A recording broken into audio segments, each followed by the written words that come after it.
You see the cheese is starting to become a golden color.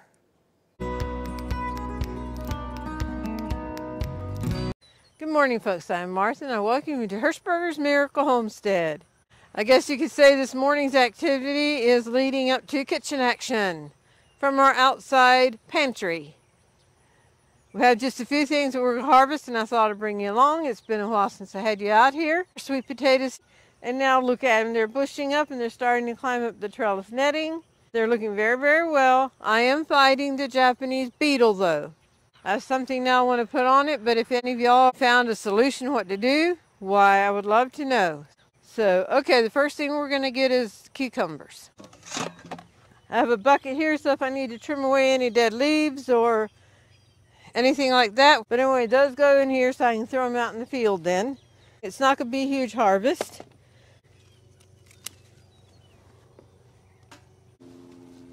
There's a cucumber slaw that Dorothy makes that is very much enjoyed, and she will show you how she does her cucumber slaw. So, okay, back to cucumbers. You know what? This might not look like a huge bump crowd to you, but it's exactly what we were looking for. It's just enough for fresh eating. The only thing we preserve with cucumbers are sweet pickles.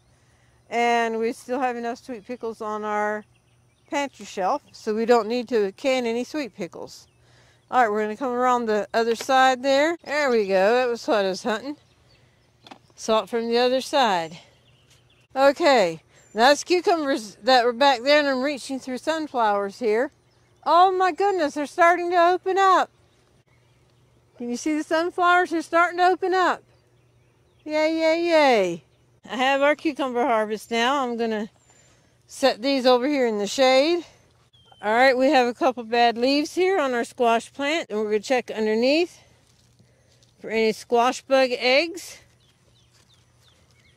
There was a video I listened to on how they deal with squash bugs, and in checking for the eggs, said, "Do we have so many leaves on it already?" They just trimmed the whole leaf off. These don't have squash bugs on, but they look bad. One nice squash on it, and this has been, I don't know how many squashes we have gotten off of this one already. 5 or 6 maybe. But anyway, there we go. It's one squash. And back here is a small one coming, and then blooms, of course. Now this plant is one that I have been finding squash bug eggs underneath the leaves. Can you see those squash bugs? That's 4, 5, 6, 7, 8, 9, 10, 11, 12, 13, 14, 15, 16, 17, 18, 19, 20, 21, 22, 23. Just about 2 dozen squash bug eggs there. So if we remove it from the plant, it'll save the plant from the squash bugs. Okay, we're going to go ahead and take this squash.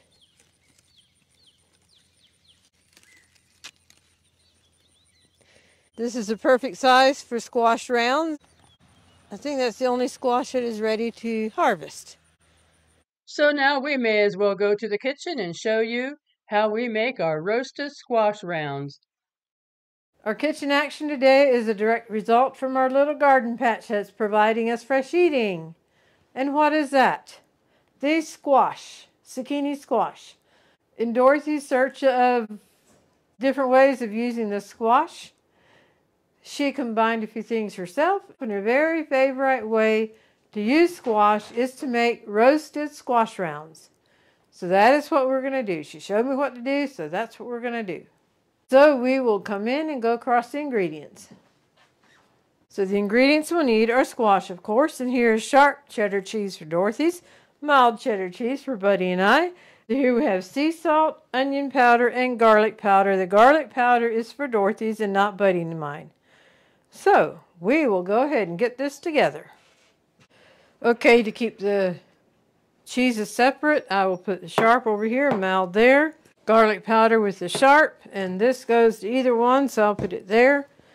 And I'll get rid of this cutting board. Okay, come in with the cutting mat.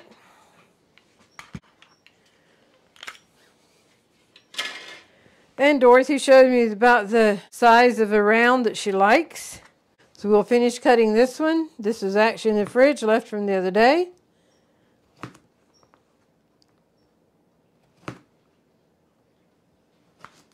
This has a little brown on it, but it'll go perfect in some of the yumminess we make for the dog. So I'll just set it over there. Alrighty now.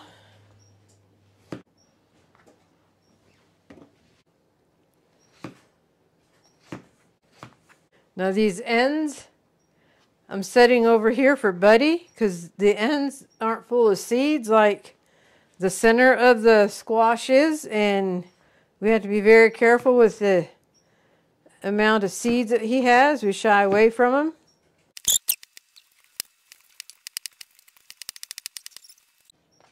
He usually doesn't eat a lot of them, so this should do it right there.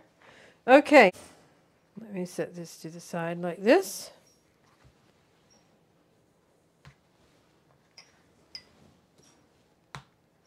Okay, we have these cookie sheets, and this is a cookie sheet liner, reusable. I'll place the squash round single on the reusable cookie sheet liner. I can make them a little tighter. And get another row in there.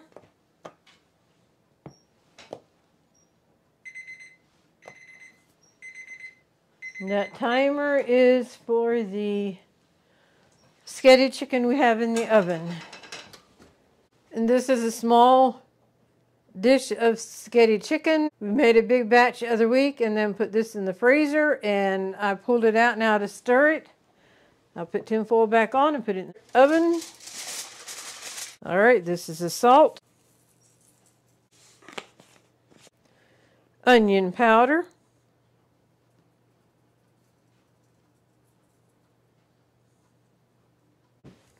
Garlic powder. And then sharp cheddar. And just put a little bit on top of each one.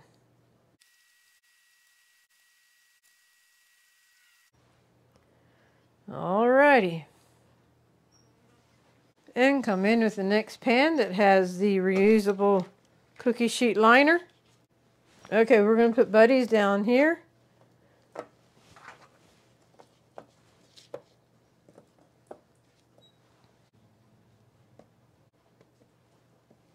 Okay, for Buddy's, we'll use the salt.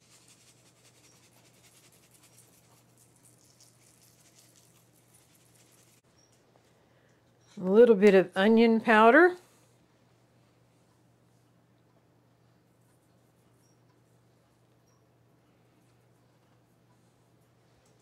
And then the mild cheddar cheese.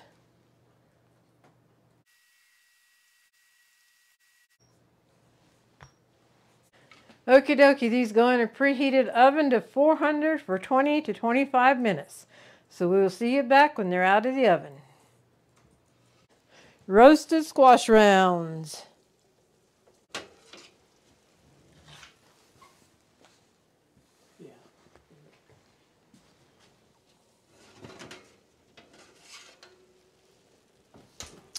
Do they meet your approval, or are they done? Oh, they look perfect. Perfect, perfect, she says. Lovely. Lovely, she says. Let me cut the oven off.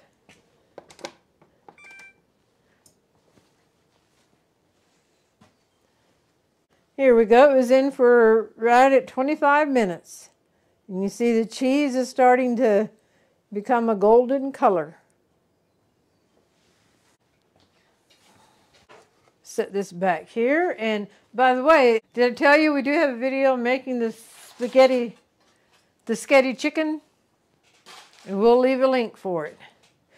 Okay. Often these are eaten straight from the pan here, but we have a profile picture to take.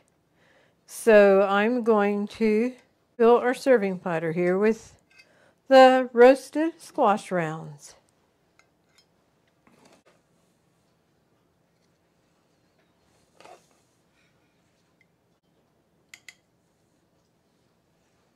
Okie dokie. I want to thank you for joining me in the kitchen for making these yummy, delicious squash rounds. Roasted squash rounds, that is. If you make them, we hope you enjoy them as much as they are enjoyed in this household. You'll find the recipe in the description box. And now we'll go back to the garden update. This is a trellis where we had the snow peas planted. When the snow peas were over, I pulled them out and then transplanted sweet potato plants here. So they've done very well considering they were transplanted when they already had runs long enough to start up the trellis. But I just love to see greenery or see something on this trellis work here. So I thought it's worth a try to transplant them and see how they do. This is our Dahlia flower plant. So I just trim away the dead ones. And so we can get full enjoyment from the flower itself, I will be cutting some to take in the house. We have just a small flower vase in there where these work beautiful because the stem isn't very long. I love flowers in my garden. Oh, this looks like a beauty here. Oh, and this has a longer stem. Good. There we go. Beautiful. Our little vase handles about 3 flowers, so I have my 3 flowers now. And here we have the potatoes. This is one of 7 containers we have of the green bean plant. And we picked a number of them already. I could pick this morning, but I think I'm going to wait and pick them tomorrow. So yeah. Here's 2 more containers of green beans. And this is one that I wanted to focus on for sure right here. The pepper plant that we stripped down to the very stem because of the disease that had come over the leaves. And it looks very, very healthy. It is blooming away. There's a bunch of blooms coming. But I'm going to trim away some of these bottom leaves here so none of them hit the ground down there.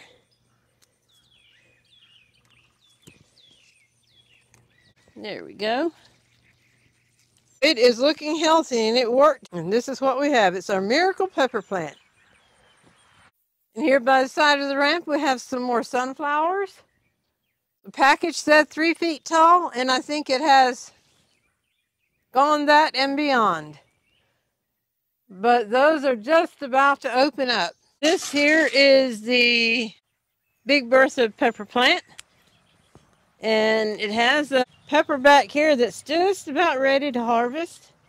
And a couple other smaller ones. And then this pepper over here is the California Wonder. Oh, this has a couple peppers on too. Good deal. And I got sweat running in my eye. And that's not a good deal.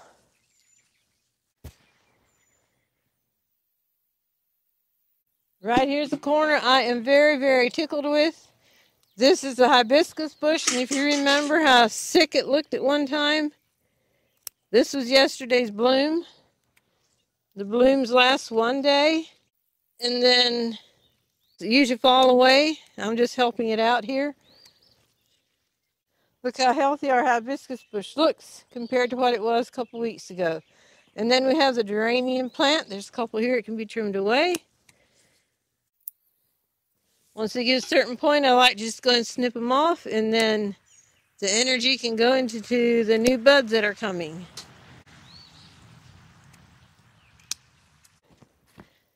And over on this side,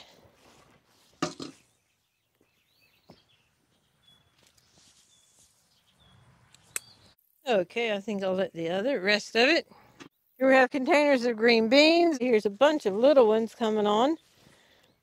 And then the spearmint tea, and that has been harvested from many a time. And it grows back.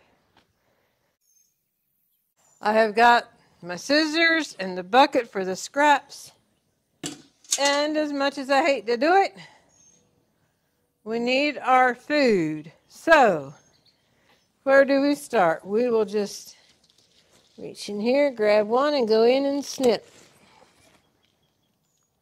It's hard to know which leaves to cut. I'm not sure how much I should trim away or how much should stay. It's hard to set the camera up over there, but I'll just pull the leaves back. See this huge one?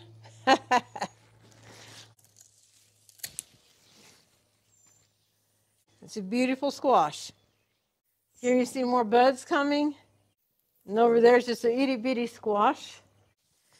Okay, it's been a while since I picked this up to see the root system, but I'm going to do it now, see what we can find. I'm not going to try to look at it because I can look at the video. Then I just need to concentrate on lifting it up.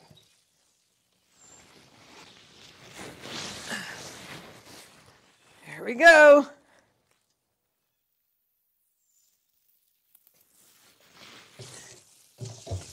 Whew. Okay.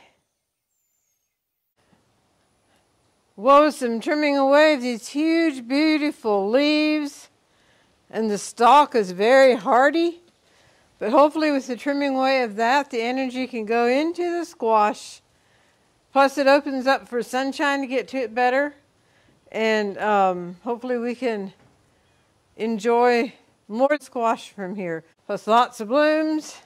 This is only our, is it third year?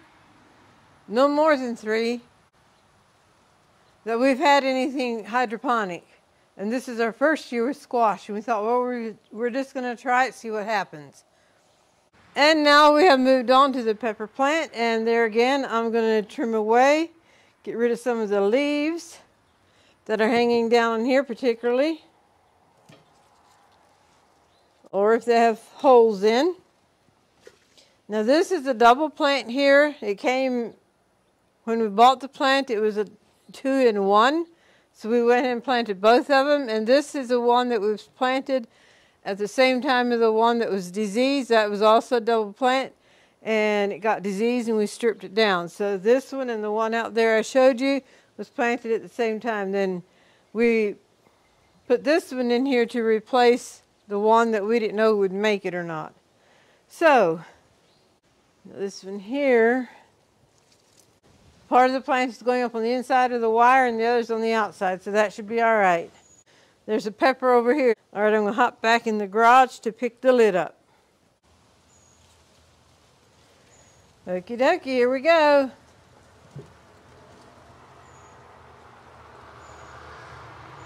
There's a root system on that one.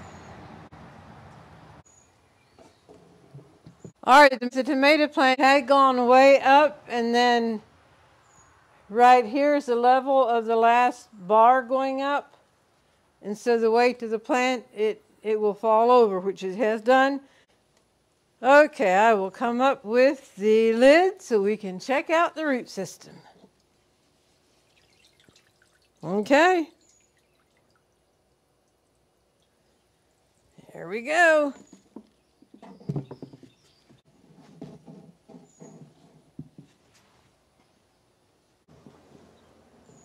And there are some blooms over here. I don't know that you can see it on the lens there, on the camera. But there are some blooms there. And now we're at the tomato plant that's in a 5-gallon bucket. But much to my dismay, the 2 tomatoes on here are rotting. I've never had a high success rate with tomatoes. And I guess it's a good thing because we don't use a lot of tomatoes. We haven't gotten into canning our own ketchup and pizza sauces and stuff like that. So basically fresh eating. I think I'm going to add some bone meal before I water it the next time and see if that won't help it. We discovered that we like to have peppers chopped up and bag them and put them in the freezer. That makes it so handy. And this one here, I don't have a tomato cage on here either. But anyway, but it does have a little pepper on it. A couple little peppers. So, tickled about that. Maybe I need to see if I can find a tomato cage yet to put around it. All right, I have one here. Now let me see if I can slip it down without harming the plant. This is exactly why you should do it when you put them in the bucket.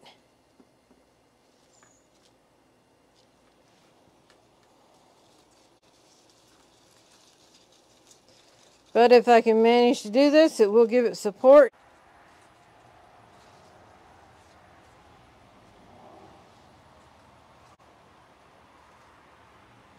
Well, what's it hitting?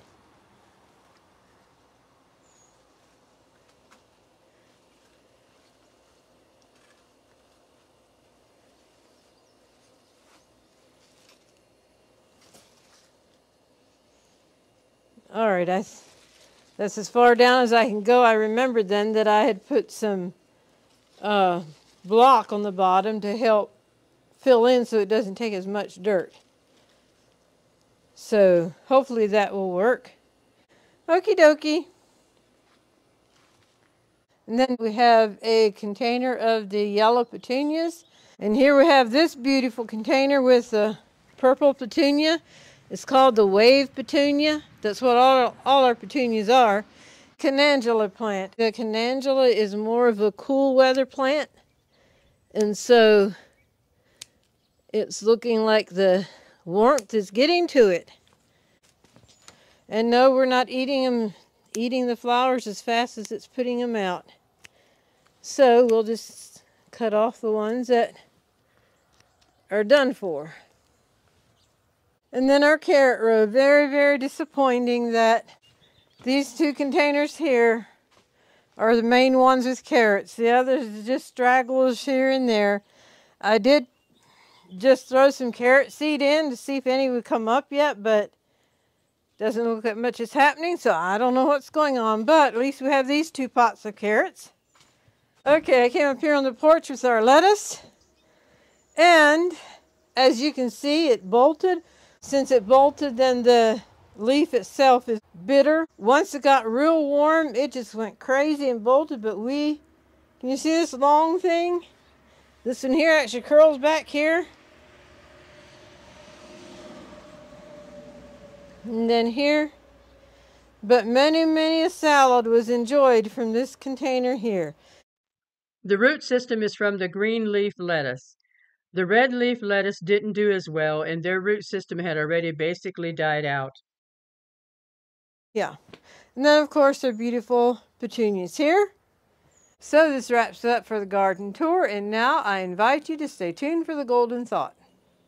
Howdy, folks. Welcome to the golden thought of this episode. We are the twins, Marvin and Martha. Marvin is a very special brother, and he's better known as Buddy. So if we refer to Buddy in our videos, this is Buddy. The golden thought for today. Jesus has never looked at you and wished he saw someone else. He wants you. And that's powerful. The many, many people, millions of people on this earth.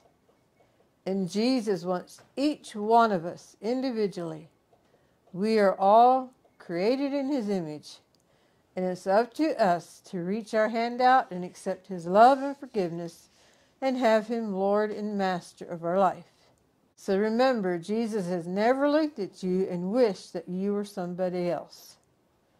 Yes, he's wished that some of our bad, wicked ways would be different. And through his strength, we can change our ways. But you as an individual, I as an individual, we all are special to God, and he wants us. Each one of us. Thank you for joining us today. We hope you've been blessed, encouraged, and inspired. And with that, God bless. Amen, buddy. Amen.